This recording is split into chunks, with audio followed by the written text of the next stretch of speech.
Hey everyone, welcome back to another YouTube video. Today we are going to be talking about the top 5 things that we would love to see in MLB the Show 23. So there's no secret whatsoever that MLB the Show 22 has had numerous problems that have yet to be addressed, fixed, or anything like that. So I'm starting to think that the developers are really just starting to ignore this game and move on to the next game. My thinking with this video is that most of the community will agree with me. Meaningful and popular changes will be done, and next year's product could potentially be the best product they have yet to put out. Be sure to drop a like on this video, and if you aren't already, please go ahead and sub to the channel. We have a lot of MLB the Show content coming out for you. Before we go into these 5 things, I do want to say that these are not in any particular order. These are just 5 things in random order that we would want as a community. So let's go right ahead and look at number 1. The first thing that I think would be a really good idea to upgrade for MLB The Show 23 is changing the menus and how they look. Now, MLB The Show 21 and MLB The Show 22 virtually look the same when it comes to the menus, how the different buttons look, and to be totally honest, they look really bland, especially compared to how they used to look. So this example was pulled from MLB The Show 19. I think these UIs looked amazing. They were based off of your favorite team, and not only did it have like your team logo in the background, but it also showed a lot of the star players that were on a rotating basis on the menus as well. I think this is just something that could really make sure that somebody is reaffirmed when they load into the game, so they can see, oh, this is a player that I like to see, and maybe there might be some sort of psychological effect to make you want to play the game more. Now that's just speculation, of course, but I do think this still would be a really good idea just for aesthetic purposes. Now, another thing cosmetically that they could change are the banners when you load into a game. Like MLB The Show 21 and games before it, if you had a banner attached to your profile, those banners would show up to your opponent when you load into a match against them. For some strange reason, for MLB The Show 22, you could see the emblem, but you aren't able to see the banner. Now, I was a big fan of this because not only could you also possibly show team spirit, but you could also show if you're a particular World Series player, if you've gone flawless a certain amount of times. There are ways you could show what kind of player that you were before you could even load into a match. The only way to see banners now is if you offer somebody a friendly match, which, let's be totally honest, if you're playing this game frequently, that's just not something that you're doing on a regular basis. For example, if you're one of those players who goes flawless 10 times or more every single year, having that flawless 10 times banner and being able to show off to the community that that is something that you have been able to do comes with a little bit of prestige. Not only would it scare the crap out of your opponent, but I also think that those banners just genuinely always look good, and it is something that I do want to have on my account if I'm able to hit that type of gameplay. So number 2, we're going to be talking about Diamond Dynasty changes. Now, obviously, not every player plays Diamond Dynasty, but don't worry, if you are an offline player such as Franchise, Road to the Show, March to October, we will be talking about that next. But for Diamond Dynasty, I do think that there are some meaningful changes that we can make that allows people to enjoy the game a little bit more. The first thing I would love to add is Universal DH. Now, with Universal DH in the regular rulebook for actual baseball, I do think this has its place in the game now for Diamond Dynasty. This also allows players to add people that normally wouldn't be able to play the field either because of their poor defense or low speed, but has a great bat and could still provide in a lineup. Normally those types of cards end up being bench bats and really might not be used depending on what's going on pitching wise for yourself. Adding in a DH allows you to use players that you normally wouldn't use, and I do think that would add a little bit more diversity in the lineups that you see in ranked seasons. Now, with the introduction of Universal DH, that would make the lineups a little bit too strong, so the way you would counter that would either be just bolster pitching, make pitching pinpoint what it was in MLB The Show 21, where it's basically nothing but dots if you could perfect your pitch, which quite honestly to me makes sense because it is a user input system. If you are throwing perfect pitches, I do believe that the pitch should go where you intend it to go. You could also take a note out of another Ultimate Teams book and start going towards team chemistries, where if you have players from a certain division, certain team, they play better together, or something like an energy system where you can't play the same players every game, or maybe their performance may be hindered if they have a really bad game, and that would actually add a little bit more into the durability stat that we really don't see much of in Diamond Dynasty. Now, in terms of content, I do believe that they did a decent job this year, but I do think we need to see better cards a little bit earlier in the year. Now, I'm not saying we need to see the best card we've ever seen in June.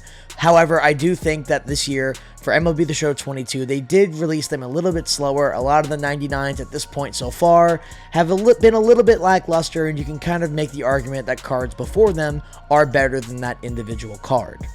I think that we need to focus less on stats like discipline and clutch and put those numbers more into the contact and the power, because when you're playing on a higher difficulty, contact is going to be your absolute biggest thing, because that's what dictates the size of the PCI.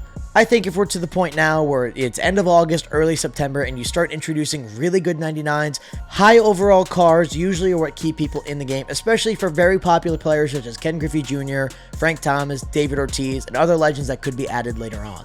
So the next thing is arguably the biggest thing that they could change in MLB The Show 23. The hitting engine in MLB The Show 22 does not work. Every single game we see time and time again, bad swings resulting in hits, home runs, potentially even losses, and honestly the community is tired of it. SDS keeps coming out saying that the engine is working as intended, that they understand it's not perfect. Changes have come, changes will come, and for some reason these numbers that they're posting actually matter. I've already made a video on why their numbers don't matter. I'll put a link to that in the description so y'all can check that out, but ultimately the hitting engine needs to be changed.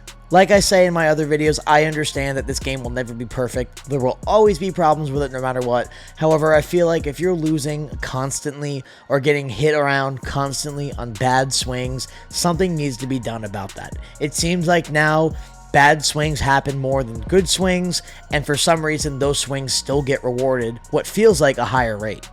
I believe SDS has also failed on a promise that they wanted to bring to this game. They said that essentially that we're going to have a dynamic PCI that will change depending on where the PCI is in the zone. We have yet to see that, at least if it is there. It's really something that's not noticeable, nor does it really matter. I do think they did a good job with PCI anchors this year. That is a feature that I don't personally use, but I do think that could be useful for a lot of players, and I do think ultimately that was a good idea to add. Now, the last thing I'm going to say about the hitting engine that needs to be addressed is foul balls. Foul balls in this game for MLB The Show 22 have been really bad. We did see a patch earlier in the year that reduced the size of the outer PCI, but that's not something that was really felt, and it feels like we're in a foul ball simulator because no matter what we throw, our opponent still finds a way to make some contact with it, no matter how far outside the zone we can throw it. It feels like constantly, if I'm throwing a pitch in the dirt, no matter their timing, as long as the PCI is down there, for some reason they're able to make contact with it, even though it's in the dirt. So for number 4, we need to address stability of this game. Now, MLB The Show has had its problems in the past when it comes to server connection, but this year it is really bad.